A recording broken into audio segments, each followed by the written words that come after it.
আমি ব্যালকনিতে কিছু গাছ পুঁতেছি। এটা জবা গাছ। এই জবা এখানে কিন্তু বন্ধুরা ফুল অত হচ্ছে না জবা গাছে। এটা আমাদের তুলসী গাছ। তো এখানে আমি একটু লঙ্কা গাছ পুঁতেছি।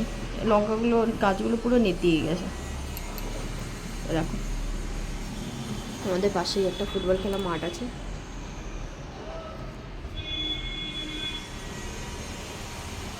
সামনে একদম ডাস্টবিন। এখানে আমি রেখেছি, এটা গাঁদা ফুলের গাছ। আর এখানে কিছু বীজ পুঁতেছি, অ্যালোভেরা গাছ। তো এখানে আমি এই লঙ্কাগুলোকে ভাবছি চিড়ে চিড়ে দিয়ে দেবো। তো এক হাতে ফোন দেখি কীভাবে করি। বীজগুলো দিয়ে দিলাম। আশা করছি এরপর গাছের চারা বেরাবে।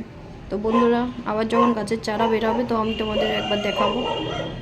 ভিডিওটা ভালো লাগলে প্লিজ শেয়ার করো আর কমেন্ট করো তো কত কী দিলে গাছ ভালো থাকে আর কী দিলে গাছ তাড়াতাড়ি। এই জবা গাছটাকে কী করলে ফুল হবে আমি তো বুঝতেও পারছি না। সে 1 বছর হতে গেল, একটা দুটো ফুল হয়ে যায়, তারপর আর ফুল হতে চায় না। প্লিজ কমেন্ট করো তো, কমেন্ট করে প্লিজ জানাও কী করলে ফুল হবে। Bye bye.